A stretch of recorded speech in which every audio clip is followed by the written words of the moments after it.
fête qui marque la rupture définitive du mois de Carême.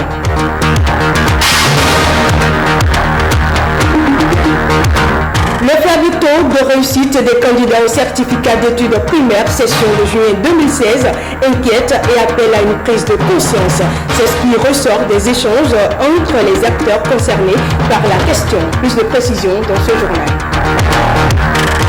Et puis renforcement de capacité des commissaires de la police nationale, sensibilisation des usagers du marché d'Antopa sur les braquages, les Bénins œuvrent pour parer aux actes d'insécurité de plus en plus récurrents dans le pays.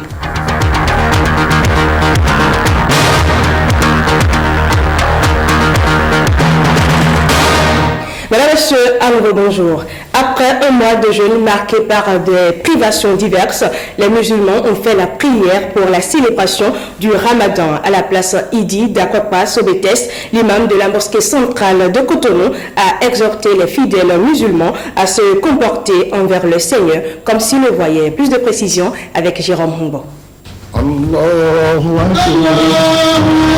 L'Aïd el-Fitr, le Ramadan, est célébré au 9e mois du calendrier hégirien par la communauté musulmane. Au cours de cette prière à la place Idi à Papa Sobetex, l'imam de la mosquée centrale de Cotonou a fait savoir les 3 catégories de jeûne. Le jeûne mal observé, le jeûne bien observé et le jeûne de l'excellence. Il concerne le jeûne de ceux qui s'abstiennent de tout ce qui n'est pas pour Dieu, de tout ce qui n'a pas pour but de récompense divine et se soumettre totalement à Dieu. Cette catégorie est considérée comme l'étape de la perfection dans la piété. À ce sujet, le prophète Mohammed sallallahu alayhi wa sallam nous décrit le comportement de ceux qui ont atteint ce niveau en disant: comporte-toi envers ton Seigneur comme si tu le voyais, à tout moment et en tout lieu. Certes, lui il te voit quand bien même toi tu ne le vois pas. Ceux qui parviennent à ce niveau de piété, dira l'imam, obtiennent de la part de leur Seigneur l'assistance, le soutien et l'affection particulière. Il a ensuite prié afin que Allah, le miséricordieux, répande sa grâce sur tout le Bénin. Qu'Allah accepte nos jeûnes et nos veillées de prière, qu'il efface nos défauts et nos péchés, qu'il répande sur le peuple béninois tout entier les bénédictions de ces jours et nuits d'adoration. En commençant par le gouvernement de notre cher et beau pays, le Bénin, ayant à sa tête son Excellence le Président Patrice Talon, au plus simple des citoyens, afin que la paix, la prospérité et la quiétude règnent dans notre pays. Cette prière donne le top des réjouissances dans les ménages. À la place Idi de Maro Militaire à Cotonou, l'on a également assisté à la grande prière de fin de jeûne. Massivement, les fidèles y ont pris part pour rendre gloire à Allah. Les précisions avec Emmanuel Sebo et Mathieu Sokeno.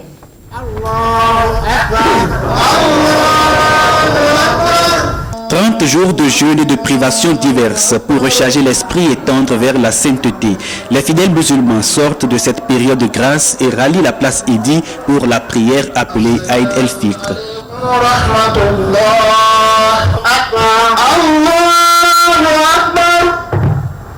La rue de la mosquée centrale Maro Militaire a été intégralement occupée par les fidèles pour cette prière de rupture de jeûne. Prière suivie du sermon de l'imam qui insiste: la fin du mois de Ramadan n'est pas synonyme d'un retour à une vie de débauche. Les interdits restent les mêmes et il faut les observer pour une vie spirituelle profonde, pleine de bénédictions. Par rapport à cette fête, nous exhortons la communauté musulmane d'être assidue à Dieu, d'être assidue à l'islam, d'être assidus aux autorités qui nous gouvernent. Et ça, c'est très important. Nous prions pour les autorités béninoises, surtout pour notre père de la nation, le président Patrick Guillaume Talon. Les musulmans ont passé ce mois dans la ferveur. Les expériences avec Allah sont diverses, mais elles concourent au raffermissement de la foi. Allah m'a fait de bonnes choses. Tout ce que je veux cette année, il m'a donné. Donc je suis venue le remercier en priant. Et je compte bien fêter à la maison avec un bon poulet rôti. Quand on est en jeûne, ça permet de savoir exactement ce que souffre celui qui n'a pas un seul repas dans la journée.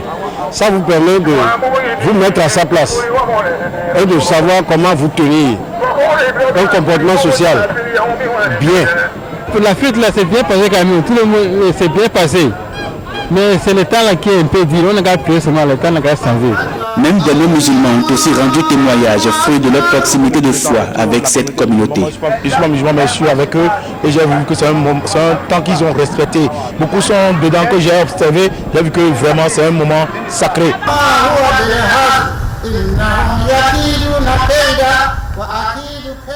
En ce jour donc de célébration de l'Aïd el-Fitr, quel comportement doit avoir tout bon fidèle musulman? Élément de réponse à travers cette interview réalisée par Wakil Taïro et Kadmel Kapo. Le jour de la fête, la première des choses, il faut prendre quelque chose. Il faut manger et avant d'y aller à la fête, avant d'y aller à la place Idi. Lorsque vous allez là-bas aussi, vous continuez par prononcer toutes ces grandeurs d'Allah subhanahu wa ta'ala. Vous le louez et vous allez. Il est préférable d'aller à pied, mais si vous ne pouvez pas, vous pouvez aller aussi sur votre monture. Arrivé à la place Idi, vous allez rencontrer vos frères là-bas, vos frères et sœurs. Et donc vous vous saluez et chacun prend sa place pour attendre l'arrivée de l'imam. Après la prière, il faut prendre le courage ou bien il faut prendre la conscience d'attendre et d'écouter le sermon que l'imam va prononcer à l'endroit des fidèles. Et encore, il faut éviter de prendre ce qui est interdit. Il faut éviter de boire ce qui est interdit, il faut éviter de manger ce qui est interdit, il faut éviter d'aller dans les lieux où cela est interdit. C'est-à-dire que les lieux où il y a de débauche, il faut s'interdire cela. Et aux jeunes, surtout nous jeunes, aux jeunes, il faut aussi les appeler à les conscientiser pour ne pas rouler à vive vitesse, à vive allure. Il faut qu'ils roulent modérément et qu'ils sachent que le jour de la fête n'est pas un jour de folie. C'est un jour où on doit prendre conscience et méditer sur ce qu'on a eu à faire durant un mois. Autre élément dans cette édition, s'agit-il d'une cacophonie au sommet de l'État ou d'une veine polémique?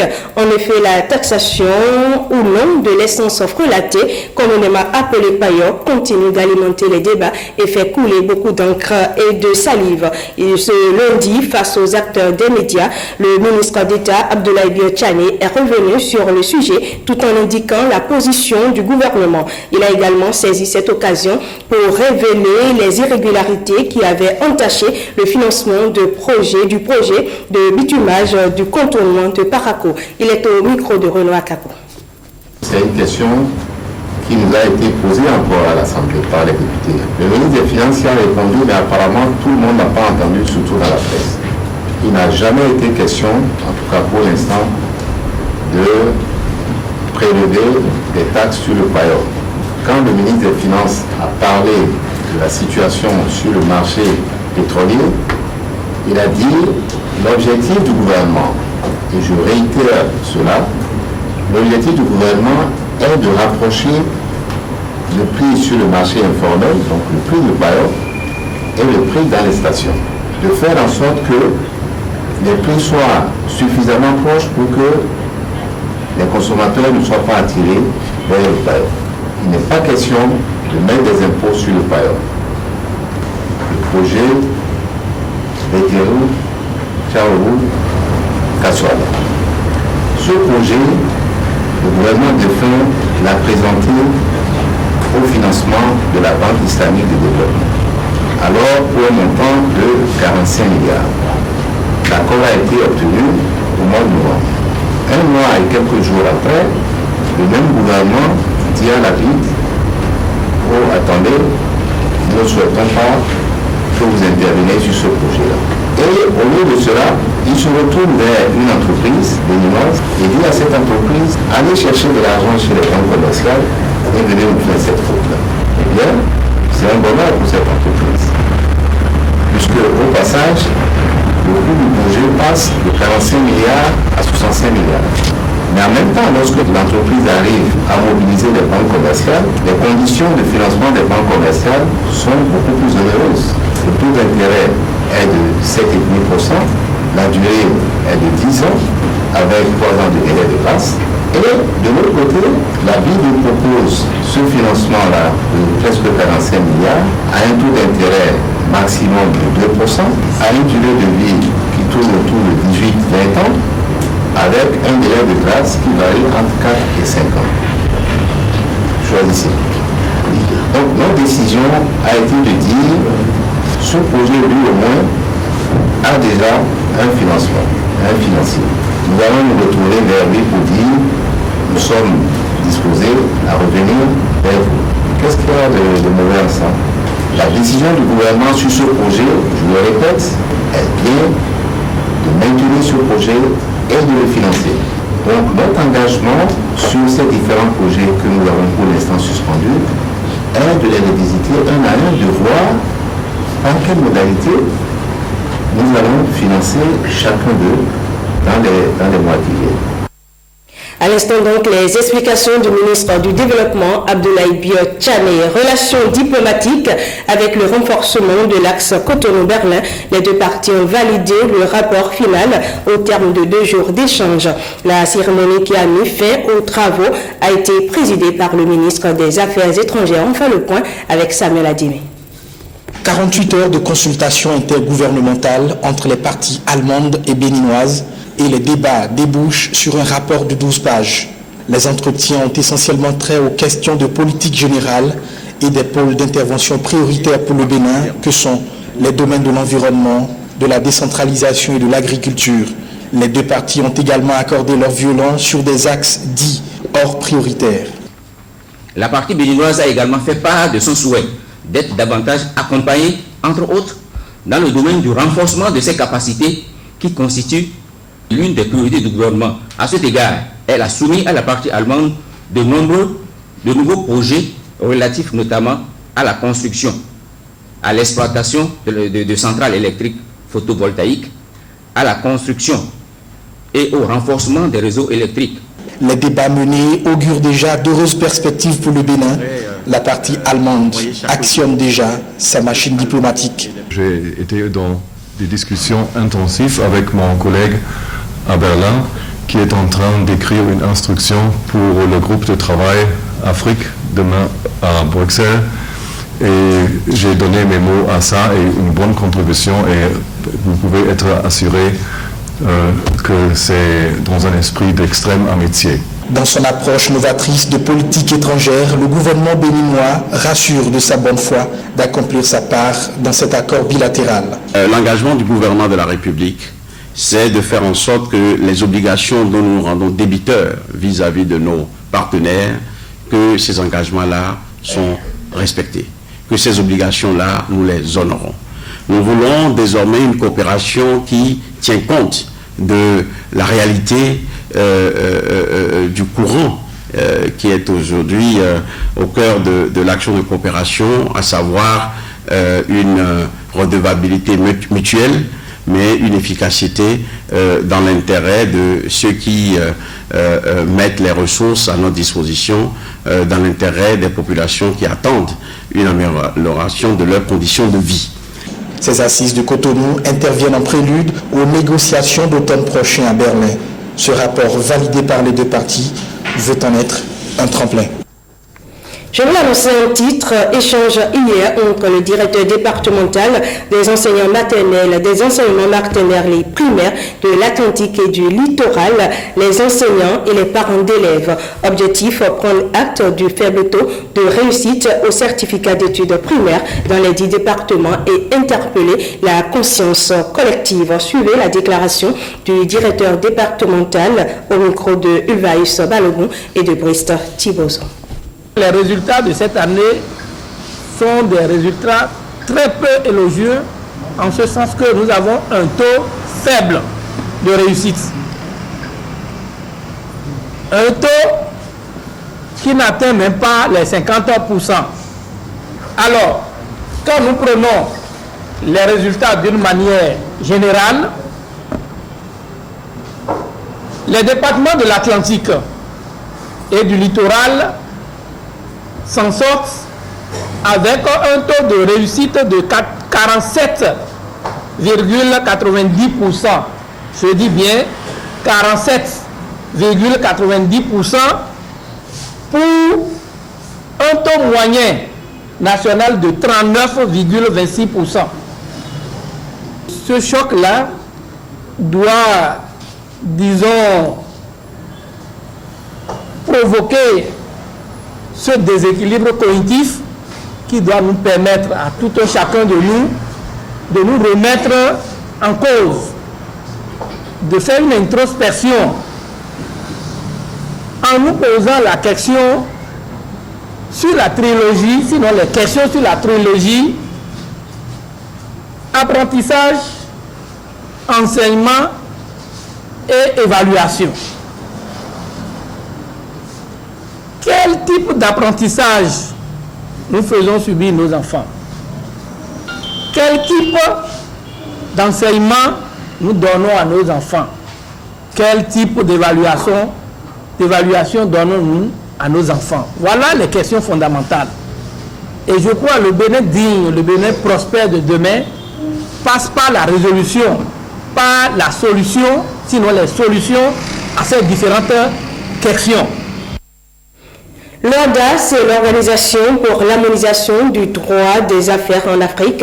Le ministre de la Justice a procédé hier à l'installation officielle de sa commission nationale. Il s'agira pour ce bureau de faire une étude des tests juridiques et de les transmettre au secrétariat permanent de cette organisation. On fait le point avec Frédéric Sondé et Samuel Adimi. C'est une équipe de 16 membres qui compose la Commission nationale de l'Organisation pour l'harmonisation en Afrique du droit des affaires, OHADA. Sa mission essentielle, étudier l'avant-projet des propositions de loi et faire des observations en vue d'une élaboration de leur rapport à soumettre au secrétariat permanent de l'OHADA. Pour cette commission, l'enjeu est grand. Vous n'aurez pas de répit. Vous n'aurez pas de répit. Le Bénin attend beaucoup de vous.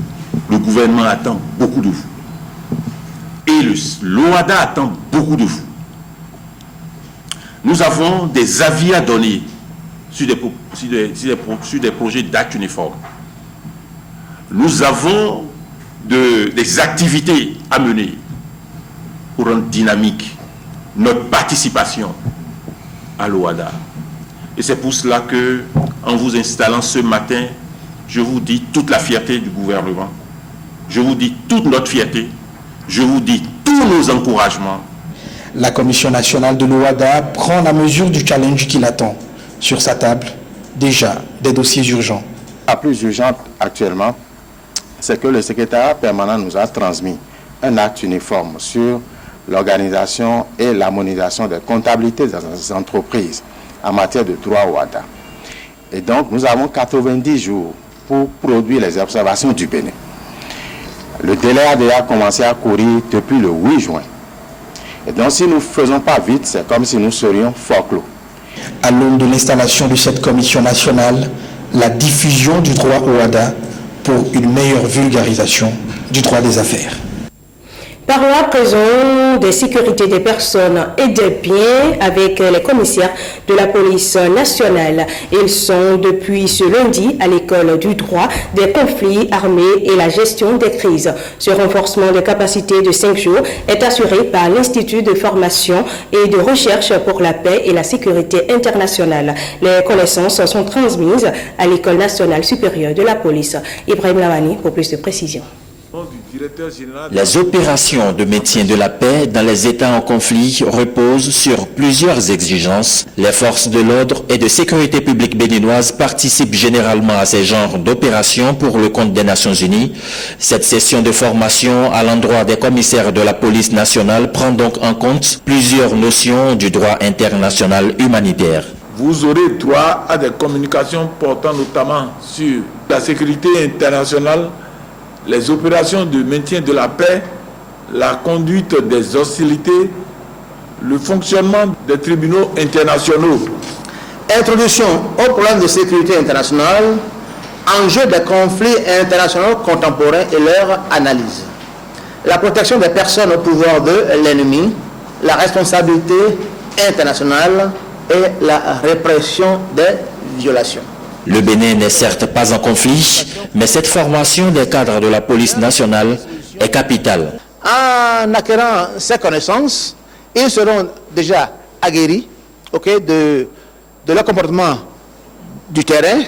Ils seront déjà aguerris de certaines pratiques de terrain. Même si nous sommes en paix, il faut toujours qu'ils connaissent ce qui se passe dans les autres États. Et c'est à travers ces enseignements qu'ils sont impayés. Les tâches menées par les policiers sur le terrain constituent essentiellement des tâches de sécurité intra- et intercommunautaire parce qu'il s'agit pour eux, quand il y a conflit, de sécuriser les différentes communautés. C'est pour ça qu'on les qualifie de police civile des Nations Unies. Des cas pratiques d'opérations de maintien de la paix en Centrafrique et dans d'autres États en crise seront également étudiés au cours de ce séminaire de formation. Le braquage récurrent, objet de sensibilisation à Dantopa, une communication tripartite avec les opérateurs économiques du marché Dantopa s'est tenue à cet effet lundi à Cotonou. Le ministre de l'Intérieur, la Chambre de commerce et d'industrie du Bénin, CCIB, et la Société de gestion des marchés autonomes, SOGEMA, ont entrepris une séance de sensibilisation auprès des commerçants du marché international de Dantopa à Cotonou. Deux dames, Ramatou Lawani et Marie-Louise Perrin, étaient au marché pas pour faire des emplettes, mais plutôt pour nous ramener l'information. Suivez le reportage. Pour freiner l'ardeur des braqueurs, le ministère de l'Intérieur, soutenu par la Chambre du commerce et d'industrie du Bénin, CCIB, et la SOGEMA, entendez Société de gestion autonome des marchés, ont pris l'initiative de sensibiliser les opérateurs économiques. Le criminel n'est fondamentalement qu'à la recherche de l'argent. Donc, tout ce que nous devons faire pour éviter la circulation, le transport de l'argent liquide, nous devons nous y mettre.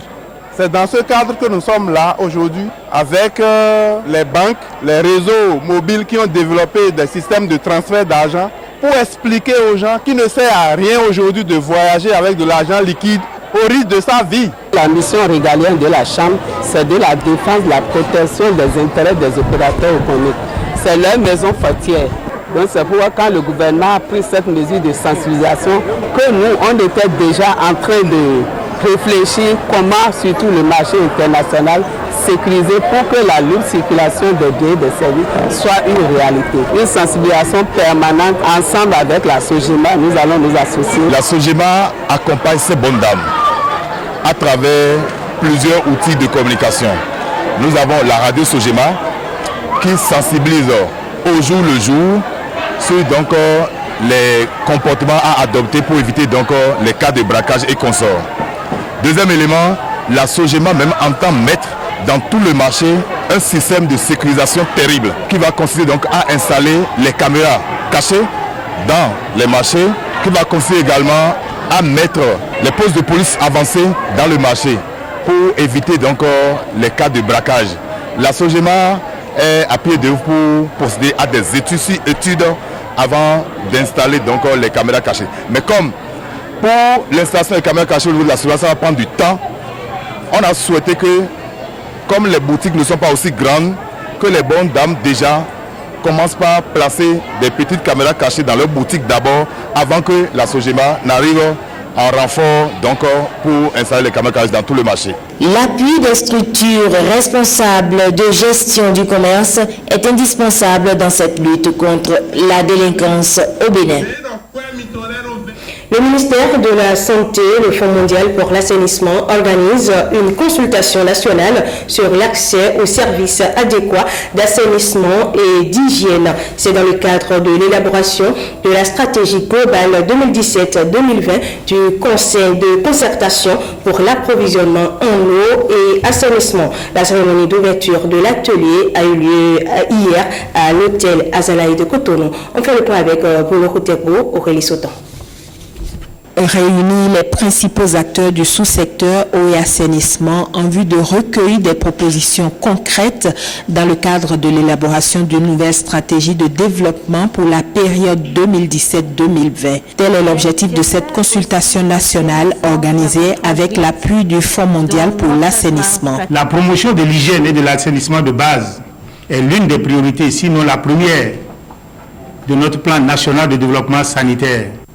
Je voudrais saluer l'engagement des partenaires techniques et financiers, notamment le Fonds mondial, pour l'assainissement, sans qui la concrétisation de notre vision, à savoir le Bénin dispose à l'horizon 2025 d'un cadre de vie durablement assaini pour le bien-être des populations, ne saurait se réaliser à échéance et voudrais attirer votre attention sur ce que nos réflexions et actions doivent viser la couverture totale du pays pour la fin des défécations à l'air libre au Bénin à l'horizon 2030. Cet atelier s'inscrit dans la droite ligne de la mise en œuvre du programme d'amélioration de l'accès à l'assainissement et des pratiques d'hygiène en milieu rural. C'est un programme qui intervient dans 4 départements de Bénin. C'est le Bogou, c'est le Donga, c'est le Takora et le Kouloum. Et c'est un programme qui vise à toucher un grand nombre de personnes pour les soutenir à améliorer leur propre situation d'assainissement. Les participants doivent travailler à faire du prochain plan de stratégie un outil référentiel d'appui à la promotion de l'hygiène et de l'assainissement, un outil qui intègre les besoins urgents des populations, a précisé que ce programme du Fonds mondial pour l'assainissement prend en compte 17 pays en Afrique et en Asie. Et puis l'association Non-Vie Wami vole au secours des sinistrés de Guézin. Elle a été ce week-end dans le village de Guézin et environ pour soutenir ces populations avec des présents. Un geste qui vient soulager les sinistrés. Reportage de Awa Sherif. Un geste de solidarité à l'endroit des sinistrés des inondations de Guézin. L'association Non-Vie Wami, à travers ses présents, répond un tant soit peu aux besoins de ces populations en ces moments douloureux. Nous avons décidé d'apporter des vivres, c'est-à-dire de l'huile, du riz, à cette population pour les aider un tant soit peu à assouvir à leurs différents besoins. Et à côté de ça, nous avons remarqué que les élus locaux nous ont accompagnés, nous ont soutenus. C'est vrai que ce qu'on a donné a été symbolique. On a donné 60 kilos, 60 sacs de 25 kilos de riz et 20 bidons de 25 litres d'huile. Quand vous avez l'habitude de vous réjouir avec vos amis et que ces derniers se retrouvent en détresse, il est quand même bon, le bon temps qu'on passe leur dit d'abord vraiment nos salutations de compassion et leur apporter tout notre soutien. Des sacs de riz, des bidons d'huile, ces populations en avaient vraiment besoin. Le maire de la commune de Komé exprime sa gratitude aux donateurs. Je ne savais pas que vos cœurs étaient aussi sensibles. Vous avez entendu le cri de détresse, même s'il n'était pas destiné à vous. Et vous avez de façon spontanée réagi. Merci à vous. Les membres de vos ancêtres vont vous accompagner. Les dieux qui sont vos dieux, qui sont les dieux de vos cœurs, vont vous assister pour que l'œuvre que vous avez entamée aujourd'hui se poursuive dans le futur. Et surtout, que ces dieux-là vous le rendent au centuple. Des pas de danse pour apprécier ce geste de l'association Non-Vie Wami qui vient donner un instant de bonheur à ces populations. D'autres bonnes volontés sont attendues au chevet de ces sinistrés. Information hors de nos frontières avant de mettre fin à cette édition. L'opposant congolais Moïse Katumbi, condamné à 3 ans de prison dans son pays et séjournant en Europe depuis la fin du mois de mai, a déclaré mardi qu'il comptait rentrer le plus vite possible à Kinshasa pour poursuivre la lutte pacifique contre le président Joseph Kabila. Image et son AFP. Je suis toujours candidat à la présidence de la République. Ce n'est pas à cause de ces fausses condamnations que Moïse Katumbi ne sera pas candidat. Je vais rentrer bientôt au pays pour ma candidature et pour travailler avec le peuple congolais. Ce que nous demandons au président Kabila, c'est de faire la première alternance pacifique. Et je demanderai au peuple congolais de dire au président Kabila, quand on le voit avec tous les ministres, au revoir monsieur le président, vous avez beaucoup travaillé, au revoir. Le 19 décembre, le président Kabila doit faire une passation pacifique et à un autre chef d'État. S'il ne le fait pas, la population, il y aura des manifestations pacifiques, la population va être dans la rue pour réclamer le pouvoir que cette population avait donné au président Kabila pendant les 2 mandats. Qui est en train de trahir? C'est lui qui veut changer la constitution, je crois. C'est lui qui ne veut pas aller aux élections. C'est lui qui veut organiser le référendum. C'est lui qui est en train de retarder les élections. Je crois que c'est lui qu'on peut appeler traître. Le premier point, c'est que le Congo puisse avoir un état de droit, parce qu'on a perdu l'état de droit dans notre pays, et aussi améliorer le social de la population, le pouvoir d'achat, améliorer les salaires de fonctionnaires, améliorer l'éducation et l'électricité dans notre pays. Ainsi prend fin cette édition. Merci de votre attention et de votre fidélité. Nous ne partirons pas sans souhaiter une bonne fête d'Aïd el-Fitr à toute la communauté musulmane. Au revoir.